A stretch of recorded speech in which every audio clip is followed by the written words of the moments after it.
Jesus Cristo é o Senhor no céu, na terra e debaixo da terra.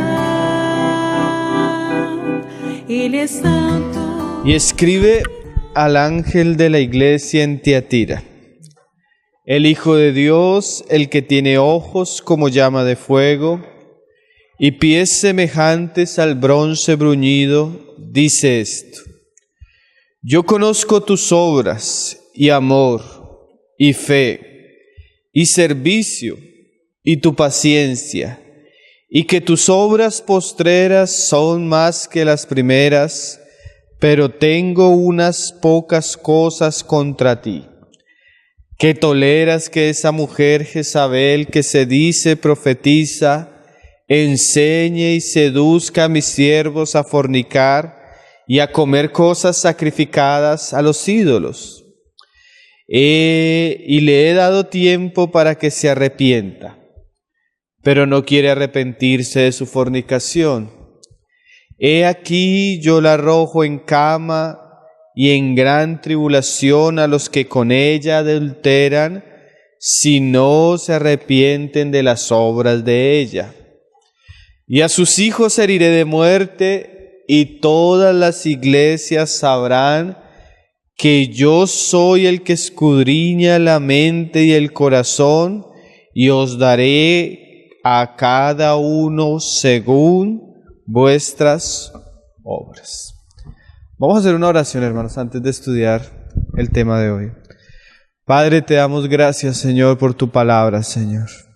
Te damos gracias por la reunión de tus hijos en este lugar, Señor. Y no solo en este lugar, por todos nuestros hermanos que en este momento están reunidos en torno a ti, en torno a tu mesa, en torno a tu nombre y en torno a tu palabra, Señor.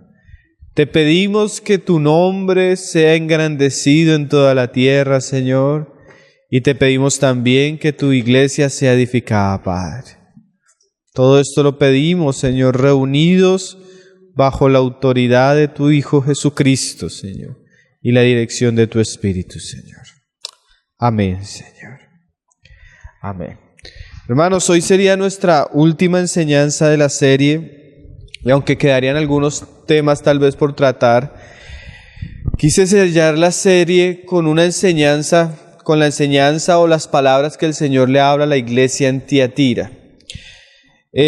Vamos a volver a leer el pasaje que ya leímos, pero ya comenzar a meditar un poco en él. Y bueno, el título de la enseñanza sería El juicio de Dios cuando la iglesia no ejerce disciplina.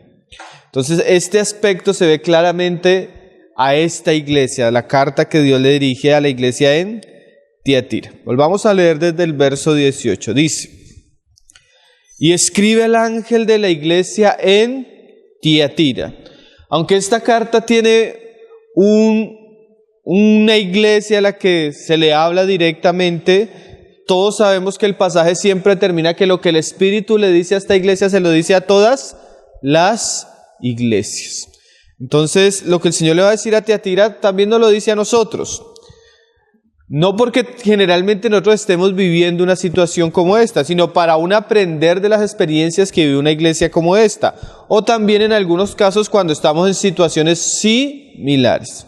Dice: el Hijo de Dios, o sea que el que le está hablando es Cristo mismo.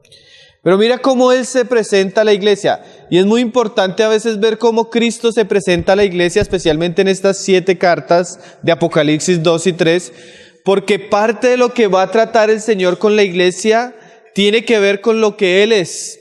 Entonces aquí Él se presenta de cierta manera por el problema que va a tratar en la iglesia de Tiatira. Y Él dice: el que tiene ojos como llama de fuego y pies semejantes al bronce bruñido, dice esto.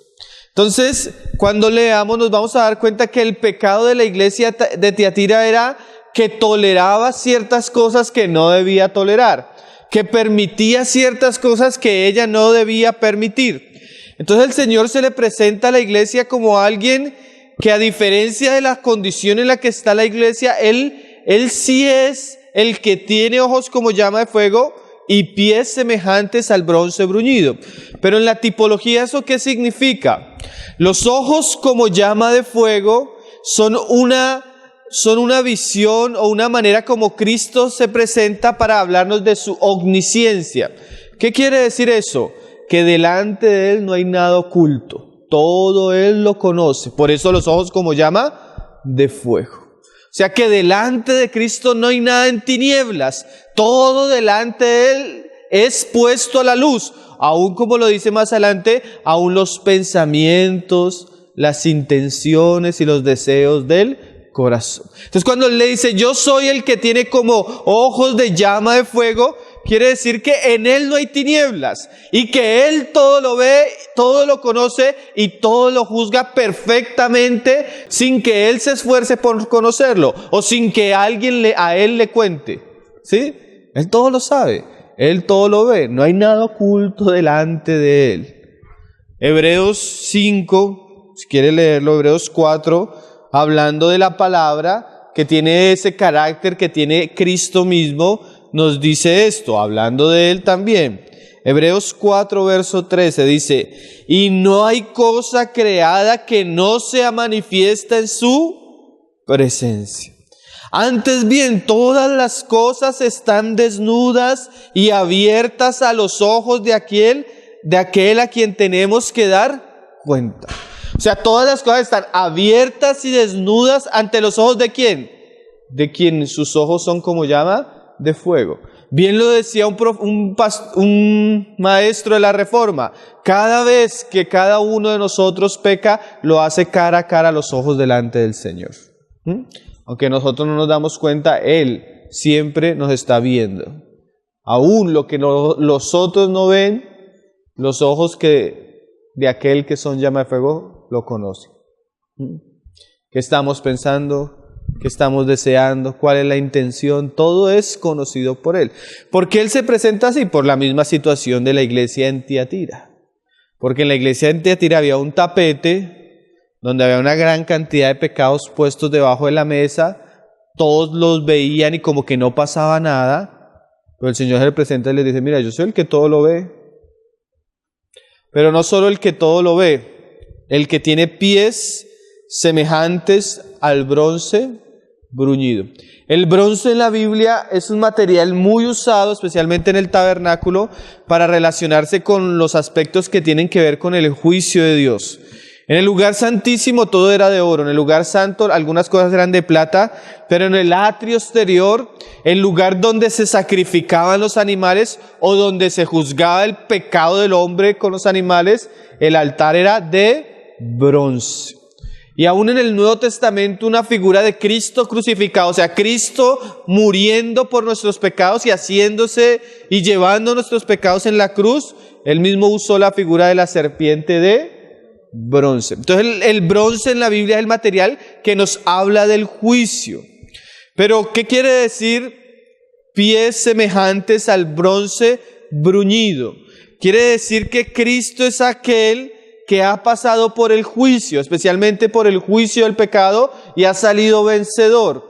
Pero en la figura que se presenta a la iglesia de Tiatira, es aquel que ve el pecado, pero no solo ve el pecado, sino que Él viene a juzgar el pecado en la iglesia. Cuando comencemos a leer la epístola de la Tiatira, vamos a darnos cuenta de eso. Dice, ahora, en el verso 19, yo conozco tus obras, y amor, y fe, y servicio, y paciencia, y que tus obras postreras son más que las primeras. Y es muy interesante que la iglesia en Tiatira era una iglesia que tenía muchas cosas buenas, tenía obras, y más obras que las del comienzo, tenía amor, tenía paciencia, tenía fe, tenía trabajo. Yo me acuerdo que cuando estuvimos estudiando este pasaje con los hermanos de la localidad, duramos varias reuniones viendo la importancia de cada uno de estos asuntos. Cuán importante es el amor, cuán importante es la paciencia, cuán importantes son las obras. Y esta iglesia tenía todo esto. Y el Señor dice que Él reconoce esto. Pero el verso siguiente, de alguna manera, opaca lo que el Señor está diciendo. Porque mira lo que él dice. Pero tengo, y esa frase, unas pocas cosas, no existe en el griego. Parece ser que el traductor, al querer bajarle el peso a lo que va a decir el escrito, dice unas pocas cosas, pero estas no son pocas cosas. En realidad lo que él va a decir es muy serio, solo que la traducción en español pierde un poco el peso con esas tres palabritas. Pero la traducción más exacta sería, pero tengo contra ti que toleras, que ahí en el griego, en el español nosotros tenemos esa, pero también se puede traducir tu mujer Jezabel, que se dice, profetiza, enseña y seduzca a mis siervos a fornicar y a cometer cosas sacrificadas a los ídolos. Entonces el pecado de esta iglesia, y especialmente de algunos, era que toleraban un pecado visible. ¿Cuál era el pecado visible? El de Jezabel, que seducía, que llevaba a los siervos a la idolatría y a la fornicación. ¿Por qué les decía que de alguna manera esto opaca lo anterior? Porque hay cosas que aún pueden dañar lo otro. ¿Se acuerdan ayer que leíamos ese pasaje que una mosca puede dañar todo el buen perfume? Entonces el buen perfume pueden ser las obras, el amor, la fe, la paciencia, pero el pecado de Jezabel y la tolerancia de la iglesia dañaba todo el resto. Yo me ponía a pensar, pero ¿cómo así? Y es que póngase usted a pensar, usted tiene una empresa, entonces le traen un trabajador y le dicen, miren, una persona profesional, habla 3 idiomas, tiene 20 años de experiencia, es un buen esposo, es un buen padre, lo único es que le gusta robar, pero nada más. Entonces todo lo bueno se pierde, usted no lo va a contratar. O mira, le presento una mujer, es bonita, es estudiada, soltera, un buen partido para casarse, solo que no puede ser fiel a su marido. Usted dice, uy, no, puede ser bonita, puede ser muy estudiada, puede tener muchas cosas, pero este pequeño detalle daña el resto. Eso pasaba con Tiatira, hermanos. Tiatira tenía muchas cosas, pero la tolerancia que ella tenía hacia el pecado dañaba todo el perfume de la iglesia. Entonces el asunto es muy serio. Y así nosotros podemos a veces ser cristianos amorosos, ser cristianos que sufrimos, somos pacientes, ser cristianos que trabajamos.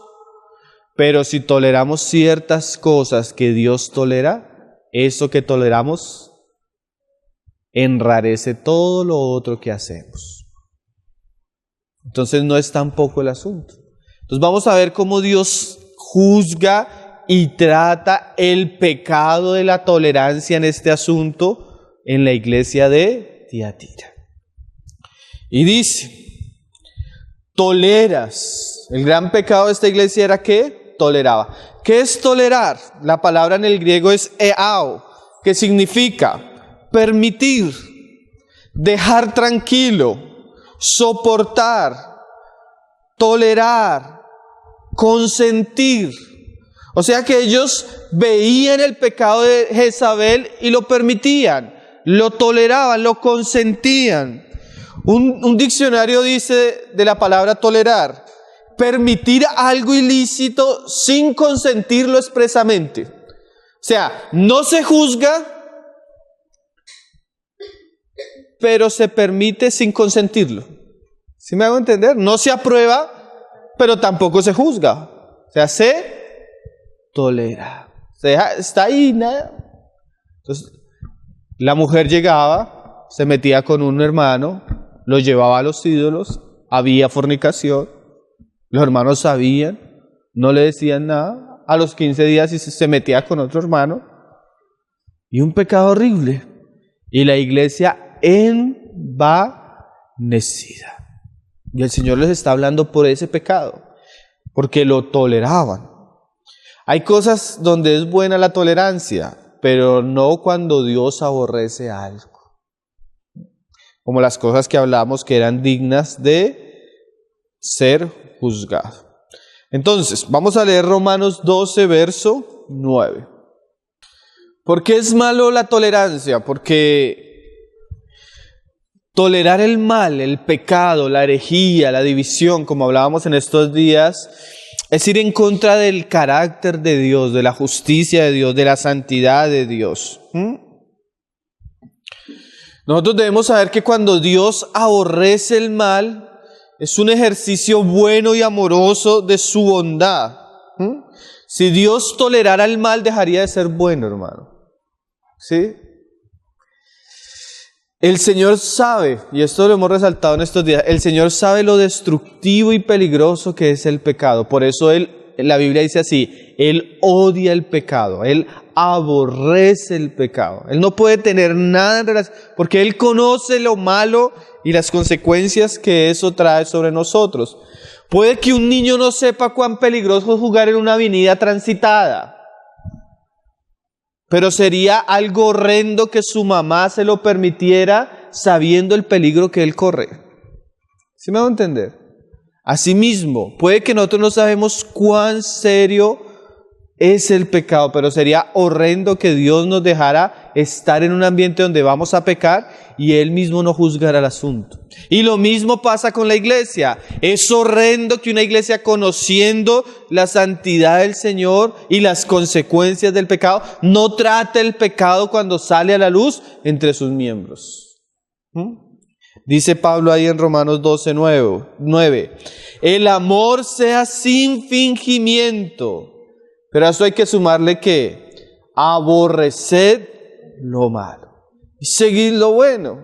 Y no se puede seguir lo bueno si no se aborrece lo malo. Efesios 5, verso 10, Pablo también le dice a la iglesia de los Efesios estas palabras, unas palabras parecidas. Efesios 5, verso 10. Dice: comprobando lo que es agradable al Señor, y no participéis en las obras infructuosas de las tinieblas, sino más bien que reprendedlas. Hay cosas que no solo, porque hermano, cuando nosotros toleramos, o sea, permitimos o consentimos algo, estamos participando. Por ejemplo, llegan 5 hombres en un carro a un supermercado. De esos 5 se bajan 2 del carro, sacan un arma y entran al supermercado y roban y matan a una persona. Se devuelven al carro, arranca el carro, llega la policía, coge a los 5 hombres. Entonces 3 van a decir, no, pero yo no entré. El que sacó el arma, el que entró al supermercado, el que hizo fue él. Entonces el policía le va a preguntar, ¿estabas ahí? Sí. ¿Participaste? No. ¿Estabas ahí? Sí. Entonces, ¿por qué no los denunciaste? Si yo no los denuncio, ¿qué me hago? Cómplice. Y terrible que una iglesia se haga cómplice, ¿no? De cosas que no deben ser cómplices. Es el pecado de Tiatira, tolerar, no reprender, no tratar el asunto. Volvamos, no pierda Apocalipsis, hermano, porque vamos a estar ahí. Entonces dice que toleras que tu mujer Jezabel, o sea, parece ser que Jezabel en este pasaje históricamente era la esposa de alguno de los líderes. Y uno puede, viendo este pasaje, ir a la Jezabel histórica y aprender mucho de Jezabel. Pero el pecado era en la tolerancia, y nosotros no vamos a tratar el asunto de Jezabel, que también es muy interesante, sino señalar un poco este pecado que cometía la iglesia. Dice, Jezabel, que se dice profetiza, enseñe y seduzca a mis siervos a fornicar y a comer cosas sacrificadas a los ídolos. Y eso hacía la Jezabel histórica, la esposa del rey en Israel. Ella trajo la idolatría a Israel, mató a los profetas de Dios, levantó una gran mesa en el palacio para los profetas de Baal y obligaba al pueblo a inclinarse a los ídolos y a la fornicación. Y el rey, que tenía un carácter débil, se dejaba influenciar tremendamente por esta mujer.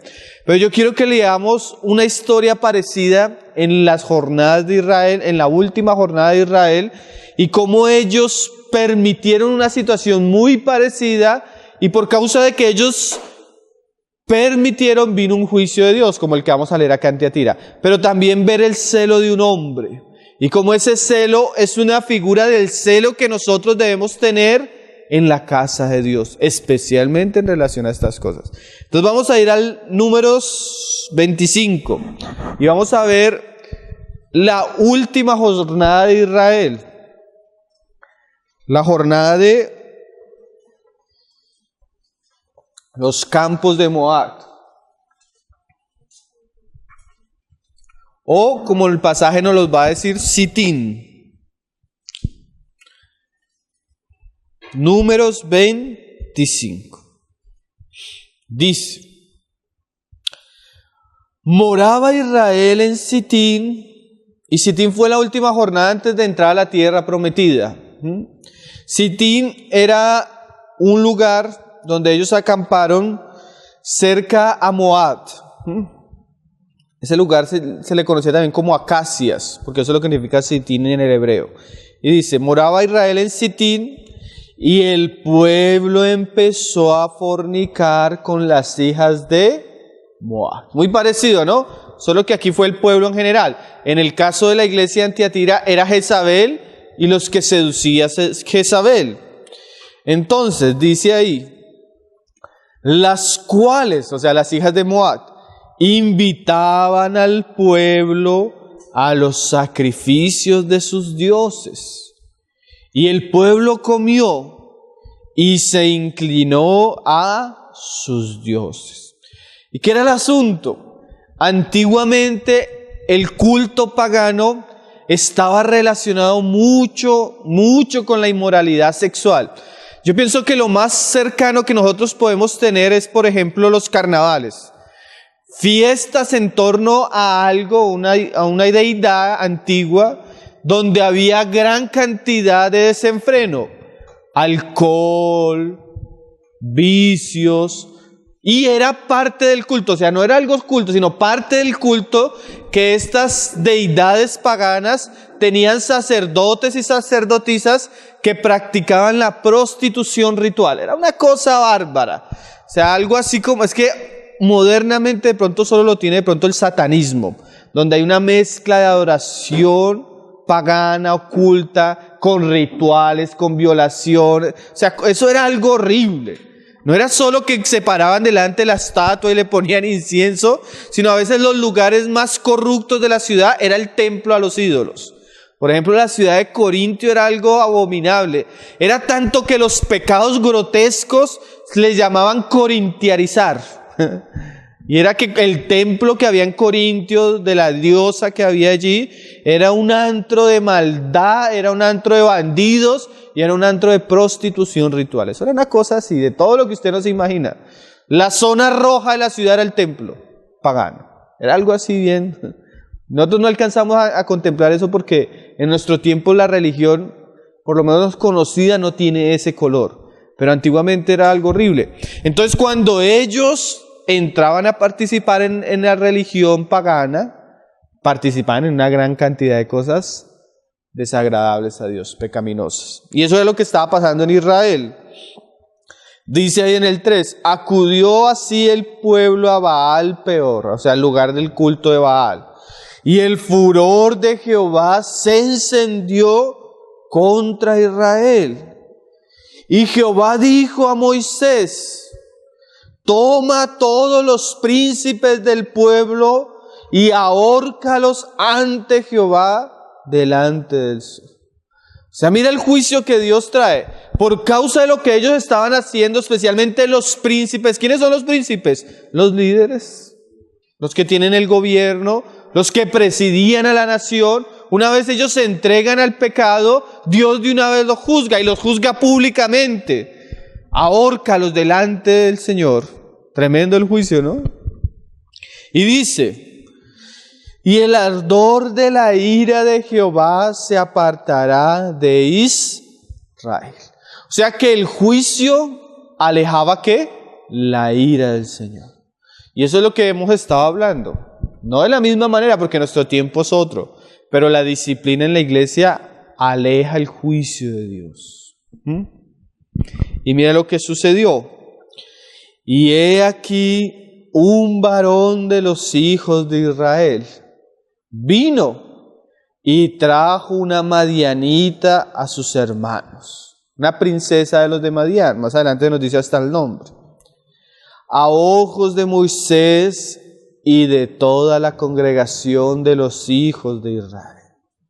O sea, imagínate lo que estaba sucediendo.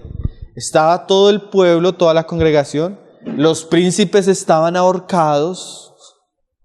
O sea, yo quiero que nos situemos un poco en el momento. Los príncipes están ahorcados, la congregación está llorando, está lamentándose por el pecado, por lo que ha sucedido.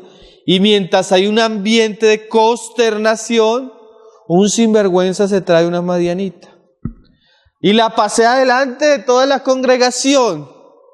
Y mira lo que él sigue haciendo. Y trajo una madianita a sus hermanos, a ojos de Moisés y de toda la congregación de los hijos de Israel. Y dice, mientras lloraban ellos a la puerta del tabernáculo de reunión. Eso es como cuando en una iglesia local se saca el pecado a la luz y ya no hay vergüenza. Todos sabemos que la relación es una relación que está en fornicación y aún así la pareja llega a la reunión, participa del pan. Todos sabemos que el hombre ha robado a alguno de los hermanos y llega a la reunión y participa del pan. Y nadie dice nada. Todos sabemos que la persona, no sé, es un hereje, ha hecho herejías, ha causado división y llega a la reunión y nadie dice nada. A los ojos de todos y todos nos quedamos callados. Eso era lo que estaba pasando con Jezabel. Llegaba a la reunión. No solo llegaba, enseñaba en la reunión. Terrible, ¿no? Y todos sabían que estaba haciendo eso y nadie decía nada. Y este hombre osadamente trae la mujer, la pasea delante de la congregación en un momento de juicio, de tristeza del pueblo de Dios. Pero mira el celo que caracteriza a hombres de Dios, el celo que va a tener Fines. Dice, y lo vio Fines, hijo de Eleazar, hijo del sacerdote Aarón, y se levantó de en medio de la congregación y tomó una lanza en su mano. Y se fue tras el varón de Israel a la tienda y los alanceó a ambos. El varón de Israel y la mujer por su vientre. Pero mira que lo que hizo Fines fue algo que agradó al Señor. Porque dice ahí, y cesó la mortandad de los hijos de Israel. ¿Qué pasó? Fines era un hombre que tenía celo por la casa de Dios. O celo por la congregación de Israel. Entonces, Fines no iba a permitir que uno de los israelitas siguiera haciendo lo que había traído semejante juicio de Dios a la casa de Dios. Nosotros podemos pensar mucho, o sea, ayer hablábamos un poco, lo serio y lo delicado y las personas que han sido ahorcadas públicamente por su pecado. Los escándalos que han habido por causa de que el pastor roba a la iglesia, por causa de que el pastor le es infiel a su esposa, por causa de que el pastor abandona su hogar y se va con otra. Esos son como hombres ahorcados que están ahí visibles delante de nosotros. Y eso trae vergüenza al testimonio de Jesús, vergüenza a la iglesia de Cristo y que el mundo ya no quiera creer en el testimonio de la iglesia. Y eso que sucede afuera muchas veces va a llegar adentro. Pero cuando nosotros vemos que eso llega adentro, porque puede llegar, porque nosotros damos para eso y mucho más, los verdaderos hombres de Dios que tienen celo por la casa del Señor se van a levantar como Fines y van a actuar prontamente para que el juicio de Dios no venga sobre nosotros. Por eso es tan importante la disciplina, hermanos. Porque la disciplina hace que el pecado sea tratado prontamente antes que venga un juicio de Dios severo. Y Fines hizo eso. Y más adelante el salmista decía, el celo de tu casa me consume. O sea, el hombre no me pudo quedar tranquilo. Pero a veces nosotros caemos en un espíritu como en el de Tiatira, en el de donde toleramos, donde nos volvemos pasivos, donde no nos interesan los hermanos, donde dormimos en la reunión, donde no nos importa el asunto. Como que sí es el hermano, pero y sabemos que está mal y no lo corregimos. Y eso que nosotros toleramos, en algún momento va a traer una muerte sobre la persona, y no solo sobre la persona, sino a veces generalmente sobre el pueblo cuando el pueblo lo permite. Porque acuérdese de lo que decía Pablo en Corintios, un poco de levadura. Fue un príncipe que fue a Baal, pero después fue otro príncipe y después estaba toda la nación acudiendo a los ídolos. Pero el celo de Fines libró a Israel del juicio que venía. Y mira lo que Dios dice ahora de Fines. Entonces, dice ahí, y murieron de aquella mortandad 24,000. ¿Saben cuántos son 24,000 personas? El estadio del Campín lleno, el de Bogotá. Totalmente lleno, esos son 24,000 personas. Imagínate la mortandad que hubo ese día, hermanos. 24,000 hombres. Pero donde Fines no haga esto, la mortandad es peor. Entonces Jehová habló a Moisés diciendo, Fines, hijo de Eleazar, hijo del sacerdote Aarón, ha hecho apartar mi furor de los hijos de Israel, llevado de celo entre ellos, por lo cual yo no he consumido en mi celo a los hijos de Israel. O sea, a veces es mejor el celo de los hermanos que el celo de Dios. Y Dios nos otorgó autoridad, comunión entre nosotros para eso también. Y dice, por tanto diles, he aquí yo establezco mi pacto de paz con él. Mira esta frase interesante. Cuando nosotros honramos al Señor, ¿saben qué? Y ahorita lo vamos a ver la otra parte. El Señor dice, mira, ahora yo me comprometo a traer paz. Porque miren lo tremendo, a veces por evitar el dolor de la confrontación, de la disciplina, el problema se amplía y lo que hay es muerte. Pero cuando disciplinamos en amor y firmeza, lo que trae después es orden, bendición y paz a la iglesia. Y no solo a la iglesia, a nuestras vidas, hermano. Pero cuando no lo hacemos, ahorita vamos a ver qué pasa. Y dice, y tendrá él. Y mira estas frases, resáltelas porque esto también es el juicio cuando no se hace. Y su descendencia después de él, el pacto del sacerdocio perpetuo. O sea, como tú me honraste, la manera en que yo voy a recompensarte es que yo te voy a dar a ti lo santo. Y no solo a ti, tus hijos van a ser santos. Nunca se apartará el sacerdocio de tu casa. Fines. Mira lo precioso, ¿no? Hombres que honraron al Señor, que fueron celosos por la causa del Señor, el Señor también los acompaña y los bendice en sus jornadas. ¿Y cuál fue el asunto? Por cuanto tuvo celo por su Dios e hizo expiación por los hijos de Israel. Qué precioso, ¿no? Ahora volvamos al caso de Tiatira, que en Tiatira no hubo ni un solo Fines. No hubo uno que se levantaran. ¿Se acuerda cuando leíamos en 1 Corintios? ¿Acaso no hay de entre vosotros un sabio que juzgue entre sus hermanos? Y dice Apocalipsis 2, verso 20. Dice, pero tengo contra ti que toleras que tu mujer Jezabel, que se dice profetiza, enseñe y seduzca a mis siervos a fornicar. y a comer estas cosas sacrificadas y comer cosas sacrificadas a los ídolos. Uno preguntaría, pero bueno, hermano, ¿por qué el juicio es para la iglesia si es Jezabel la que está pecando? Porque la iglesia lo está, ¿qué? Permitiendo, tolerando. Pero mira lo que dice el verso siguiente. Y le he dado tiempo para que se arrepienta. Y a veces nosotros confundimos estos asuntos porque pasa esto. Un hermano está cometiendo un pecado gravísimo contra el Señor, contra la congregación, contra el testimonio del Señor. Y nosotros decimos, bueno, pero si el asunto fuera tan serio, ¿por qué el Señor no actúa? ¿Por qué no ha actuado ya? Si es pecado, ¿por qué el Señor no ha extendido su mano? Mira lo que dice el pasaje ahí. Yo le he dado tiempo, pero el tiempo no quiere decir que Dios esté aprobando eso.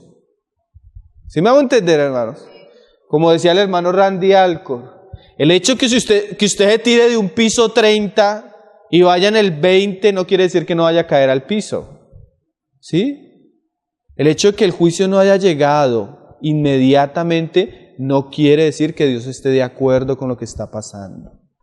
Y algunas personas ven ese tiempo y ese silencio como aprobación.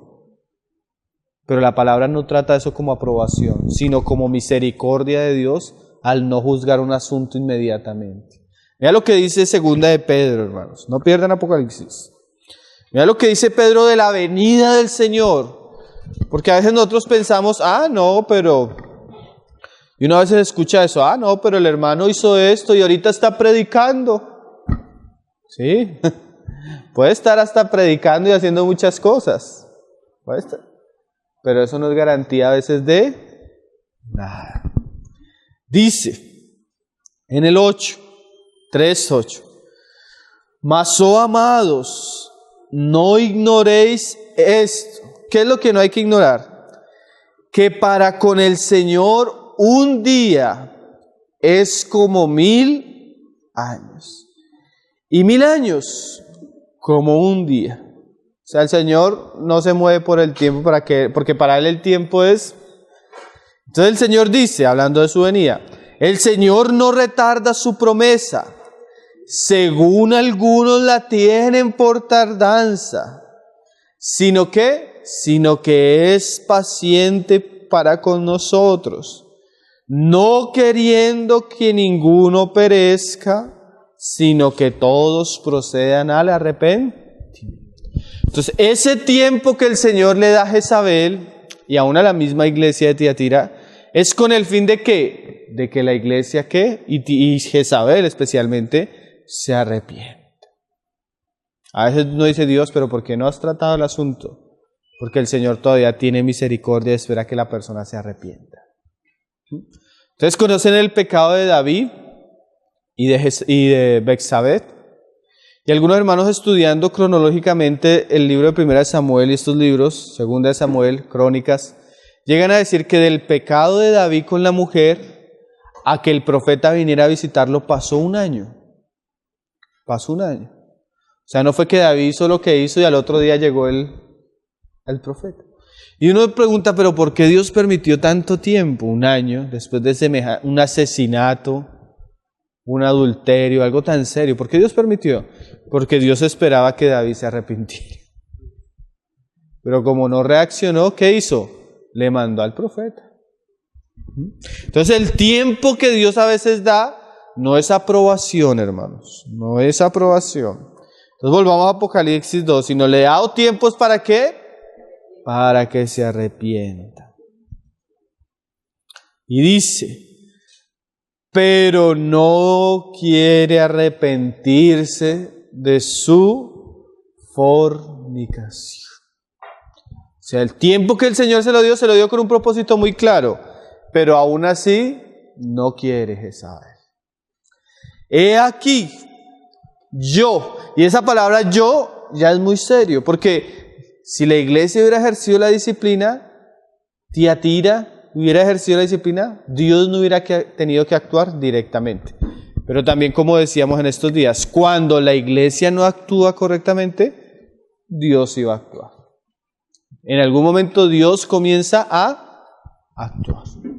Y dice, yo la arrojo en cama y en gran tribulación a los que con ella adulteran, si no se arrepienten de las obras de ella. Entonces aquí el pasaje habla de dos asuntos que ya son muy para la iglesia. En el tiempo antiguo, pues el juicio se juzgaba como lo hizo Fines, con una lanza. Pero cómo Dios trata a veces el pecado de algunos de sus hijos. El Señor dice acá, yo la arrojo en cama. Entonces, hay pasajes en el Nuevo Testamento que nos hablan claramente, hermano, de que hay ciertas enfermedades que no son casualidad, especialmente en personas que están andando en pecado. No son casualidad. Hay cosas que son juicio de Dios. Tanto que Pablo dice que algunos sin discernir el cuerpo comen indignamente. ¿Y qué hacen? Comen un juicio. Y entre esos que comen un juicio, hay algunos que ¿qué? Que duermen. Yo conocí el caso de un hermano que llegó a hacer algo muy, muy serio en la iglesia. Y haciendo el asunto muy serio en la iglesia, todavía tenía el descaro, si se puede decir, de ser orgulloso y altivo. Y los hermanos, o especialmente el hermano contra el que él le hizo, por querer restaurar con la comunión con él, le pidió perdón. Y él era la víctima de lo que había hecho. Y el hermano, aún en su orgullo, siguió endurecido. Imagínate, así como dicen, tras de cotudo con paperas. El hombre se endureció. Y el hombre comenzó a sufrir un trastorno mental. De un momento comenzó a perder la razón, perdió la paz y terminó en un manicomio. Y era un hermano. Y a veces no es solo un asunto químico, sino a veces Dios juzga con enfermedad el pecado. ¿Qué cosas, no? Si nosotros no actuamos, Dios en algún momento trae su juicio. Fue algo triste ver una persona pasar de predicar a ser muy lúcida a que no le podían apagar la luz porque se desesperaba. Trastorno. Y a veces nosotros no entendemos por qué pasan esas cosas. Señor nos guarde, ¿no, hermano? No quiere decir que todas las enfermedades tengan esta raíz, pero hay veces, hermano, que la enfermedad tiene su raíz en el pecado no arrepentido, no confesado. Un caso de una hermana, su hija se enfermó terriblemente, hermanos, la llevaban al médico y esa muchacha no le quitaba una infección y unas fiebres que no podía. Y un día entró una hermana de la iglesia a hablar con la muchacha. Y ella hablando con la muchacha, el Señor le dijo a la hermana, dígale a los papás que confiese su pecado, que le digan así. Entonces salió del cuarto y le dijo a los papás, hermano, dígale a la muchacha que confiese su pecado. Entraron los papás, ¿qué hiciste? ¿Qué hiciste? Y la muchacha inmediatamente confesó su pecado, se sanó. ¿Y Dios por qué a veces permite eso? Para librarnos aún del pecado. Pero a veces hay enfermedades que tienen su correlación con el juicio de Dios. Cuando toleramos el pecado, Dios a veces necesita ¿qué? Tratar. No solo enfermedad, porque dice, yo la arrojo en cama. Y dice, y en gran tribulación a los que con ella adulteran. La palabra ahí tribulación es tixis, se puede decir en el griego, que no necesariamente es tribulación de persecución, sino puede decir presión, se puede traducir estrechez, aflicción, angustia. Cuando Dios ve que no hay arrepentimiento y no hay disciplina, Dios comienza a introducir a los hermanos en una situación de estrechez, de angustia, de prueba, de presión, de circunstancias difíciles, para que, oiga, ¿qué está pasando? A veces no hay una angustia que no es normal, hay una estrechez que no es normal, hay tribulaciones que no deberíamos vivir. Muchas veces son juicio por causa de tolerancia, cosas que no debemos tolerar. Él dice, si no se arrepiente, yo los voy a arrojar en una situación. Si usted lea el Antiguo Testamento desde esta perspectiva, usted va a ver muchas pruebas que vivió Israel. Fueron cautivos, fueron perseguidos. ¿Y por qué era? Una vez Jeremías se está lamentando y dice, Señor, ¿pero por qué? Y el Señor le dice, no preguntes por qué. No preguntes por qué. Es por el pecado. Todo lo que hizo Dios con Israel era porque ellos no trataron sus pecados, ni sus sacerdotes, ni sus jueces. Entonces Dios tenía que usar la mano de la tribulación, la mano del exilio, la mano del rey de Babilonia, la mano del rey tal, de Egipto, para tratar asuntos que ellos no trataban. Por eso dice 1 Corintios, si pues nos examinásemos a nosotros. ¿Sí? ¿Se ha leído ese pasaje en la cena?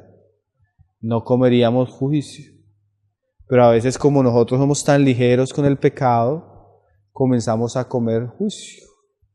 Comenzamos a experimentar ciertas cosas que no deberían ser la voluntad de Dios. A Bogotá llegó un hermano y el hermano comenzó a asociarse con unas personas, hermano, y lo tuvimos ahí, le explicamos todo. Y no se asocie, no se asocie. No, que comenzó a asociarse con unos hermanos que estaban en unos pecados serios. Hermano, y uno vio como dice ahí, como dice el dicho, cómo entró en feria.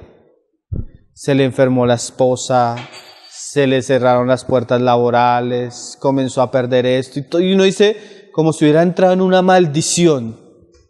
¿A raíz de qué? Toleramos, participamos de cosas que no deberíamos participar. Volvamos a Apocalipsis 2, hermano. Dice, he aquí, yo la arrojo en cama y en gran tribulación a los que con ella adulteran, si no se arrepienten de las obras de ella. Pero ahí no queda el asunto. Ya el asunto es muy serio, ¿no, hermanos? El asunto ya es muy serio. O sea, que Dios tenga que tocar mi salud, que Dios tenga que tocar mi alrededor para que yo entienda la seriedad del pecado, eso ya es gravísimo. Pero no queda ahí.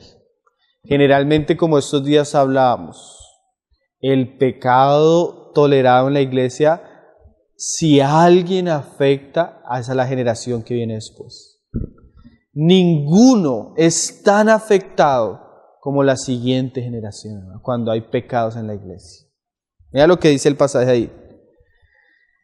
Y a sus hijos heriré de muerte. Qué pasaje serio, ¿no? Esa frase, ¿se acuerdan qué le dijo el Señor a Fines? Por causa de que tú de tu descendencia no me faltará ninguno. Pero cuando no se honra al Señor en estos asuntos, ¿qué pasa? Nuestras siguientes generaciones son destruidas por la muerte espiritual. Eso no es la primera vez que el Señor lo dice. Dios usa mucho este lenguaje en las Escrituras. Oseas 4, verso 6, el Señor habla de esto. Para Israel en una época igual, de cautiverio, donde van a ser juzgados por el pecado de ellos. Dice, mi pueblo fue destruido. Todos conocemos esos pasajes, ¿no? Porque le faltó conocimiento. Por cuanto desechaste el conocimiento, yo te echaré del sacerdocio. Ese es un juicio, pero ahí no queda. Y porque olvidaste la ley de tu Dios, o sea, lo que Dios enseñaba, lo que Dios mandaba, su justicia, dice, también yo me olvidaré de tus hijos.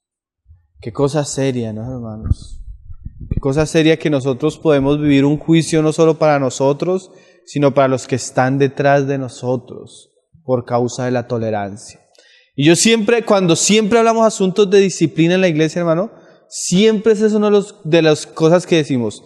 no lo hagan solo por ustedes, háganlos por los que vienen detrás. ¿Qué imagen le están dando ustedes a sus hijos? ¿Qué imagen le están dando ustedes? ¿Con qué autoridad después usted va a tratar el pecado en uno de sus hijos? Y es que eso es lo que a veces nos dicen los hermanos. Hermano, mire a fulanita, mire cómo se está comportando, mire cómo se está hasta vistiendo.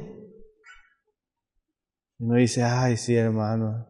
No, hermano, dígale algo porque entonces yo cómo voy a hablarle después a mi hija. Y es cierto. ¿Sí me va a entender? Cuando no tratamos el pecado, ¿qué hace eso? Nos enmudece para la siguiente generación. ¿Cómo vamos a hablarle a nuestros hijos? ¿Con qué autoridad?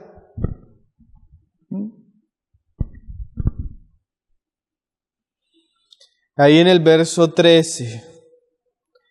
Sobre las cimas de los montes sacrificaron e incensaron sobre los collados debajo de las encinas, álamos y olmos que tuviesen buena sombra. Por tanto, o sea, como ellos se fueron tras sus ídolos y su perversión, mira lo que va a suceder. Vuestras hijas fornicarán y adulterarán vuestras nueras. Mira lo serio. Porque es que si hay algo que le duele a uno es el pecado de los hijos. Yo pienso que para un cristiano no puede haber un dolor más grande que el pecado de sus hijos.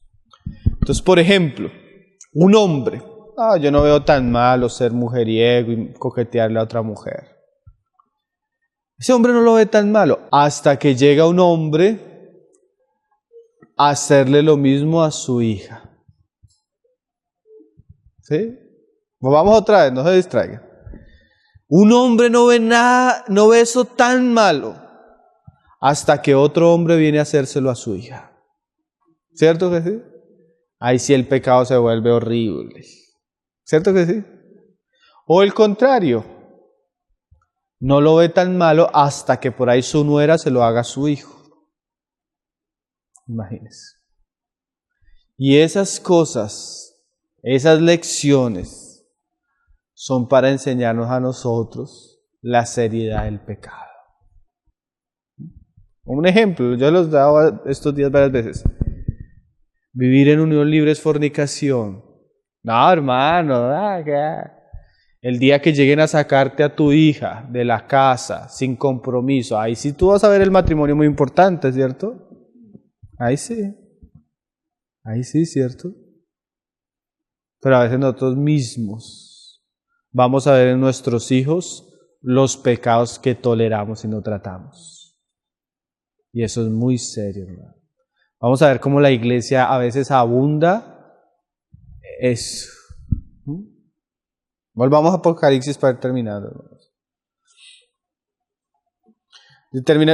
Se los termino de leer. Porque ellos mismos se van con rameras y con malas mujeres sacrifican. Por tanto, el pueblo sin entendimiento caerá. Volvamos ahí a Apocalipsis 2:23. Y a sus hijos heriré de muerte. Y va a ser tan serio que esto lo iban a saber las iglesias. Y todas las iglesias sabrán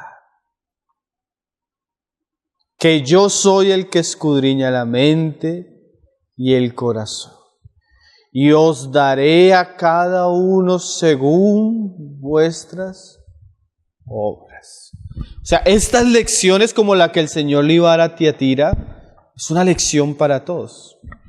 Yo me acuerdo hace bastantes años, en Bogotá se levantó una iglesia local, hermano, pero un espíritu predominante comenzó a surgir en los hermanos, un espíritu de división y de murmuración contra la autoridad, pero era algo que uno decía, eso era horrible, pero estaban ahí todos en torno a eso. Hermano, y eso creció en un momento que se veían hartas personas, pero había un espíritu de división horrible. Pero llegó un momento como que vino la mano de Dios, hermano, y de una iglesia así como de 60 hermanos, 70 hermanos, no quedó ni uno. Como que vino un juicio, como cuando usted pasa algo por el fuego y todo es paja y no queda nada. Así. Entonces yo después hablaba con un hermano y yo decía, lo serio que es un espíritu de división, de murmuración y de chisme. Dios puede acabar una iglesia completa, hermano, completa. Y eso es lo que está diciendo acá, para que las otras iglesias vean y conozcan que el Señor conoce todo y que paga cada uno según sus obras. Tremenda la lección de la iglesia de Tiatira, ¿no, hermano? El Señor nos guarde, porque la iglesia de Tiatira es la figura de una iglesia que tolera el pecado, que no trata el pecado, que no ejerce la disciplina sobre sus miembros. Y lo que acarrea es juicio sobre ellos mismos.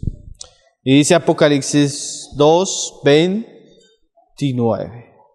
El que tiene oído, oiga lo que el Espíritu dice a las iglesias. Hermanos, les doy gracias al Señor por estos días que me permitió estar entre ustedes, por la manera que nos han recibido, por las familias que nos han hospedado, y el Señor les bendiga y agradecemos a Él por esta comunión.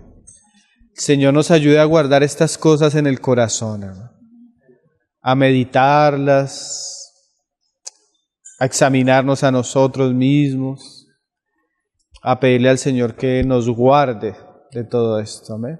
Estar orando unos por los otros, y también en los momentos que debamos hacer ciertas cosas ya podemos tener más claridad por la palabra de cómo actuar. Amén. Estos son de esos estudios que no son muy agradables, que no despiertan mucha emoción, que al contrario, pero que son muy necesarios conocerlos en la iglesia, porque aunque nosotros no quisiéramos, en la iglesia se ven muchas cosas, hermano, y debemos tener como la sabiduría de Dios para poder sobrellevar todas estas cosas de la mejor manera. Entonces, les agradecería, hermanos, que hagan una oración por nosotros ahorita que ya viajamos hoy para Bogotá, por nuestras familias, y también vamos a estar orando por ustedes. Le doy gracias al Señor que me permitió estar estos días con ustedes, hermanos. Para mí es una alegría estar entre los hermanos, y bueno, ya llevábamos tiempo sin vernos y el Señor nos permite otra vez estar juntos este tiempo. Entonces, bueno, yo voy a orar, pero sí les agradecería después una oración, hermanos. Padre, te damos gracias, Señor.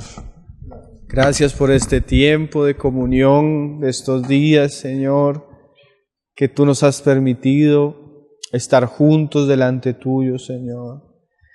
Te pedimos que eso sea atesorado en nuestro corazón, Señor, que nos guardes de apartarnos o a derecha o a izquierda, Señor. Guárdanos de ser muy celosos de tal manera que tal vez con nuestro celo destruyamos, Señor. Pero también guárdanos de ser muy livianos, Señor. Danos el perfecto equilibrio, el que proviene de tu palabra, Señor. El que proviene de la sabiduría y del carácter tuyo, Señor, para conducirnos en tu casa y en los asuntos de tu casa. Gracias por tu iglesia aquí en Cartagena, Señor. Gracias por los hermanos, cada familia, Señor. Oramos, les bendecimos. Te pedimos, Señor, que tú los ayudes en todo, Señor, que les guíes en todo. Que los prepares, que hagas una obra en cada uno de ellos, que les ayudes a crecer en ti, Señor, para que tu iglesia aquí pueda ser un candelero que alumbre, Señor. Te damos gracias por el campamento, por todo este tiempo que tú nos has permitido de comunión en torno a ti, en torno a tu revelación, Señor. Te pedimos que eso que nos has dado, Señor, lo podamos atesorar y que lo podamos llevar aún a otros, Señor, y sea de bendición a otros, Señor. Gracias por este tiempo, gracias por este hogar, por esta casa que se abre para tus hijos, Señor. Bendice a nuestros hermanos, a los que tú les has dado, Señor, la autoridad, el gobierno en medio de tus hijos, Señor. Ayúdales, dales sabiduría, fortalécelos, Señor, para que ellos puedan llevar a cabo la obra que tú les has encomendado. Todo esto te lo pedimos, Padre, en el nombre de tu Hijo. Tú dijiste que pidiéramos en tu nombre, Señor. Y estamos reunidos en tu nombre en torno a ti, Señor. Te pedimos que nos ayudes, Señor, porque sabemos que alejados de ti, Señor, nada de esto que hemos hablado, Señor, ni de lo que deseamos hacer podemos, Señor. Acércanos a ti, Señor, para que tomados de tu mano podamos hacer tu voluntad, Padre. Lo pedimos en el nombre de tu Hijo Jesús, Señor. Amén.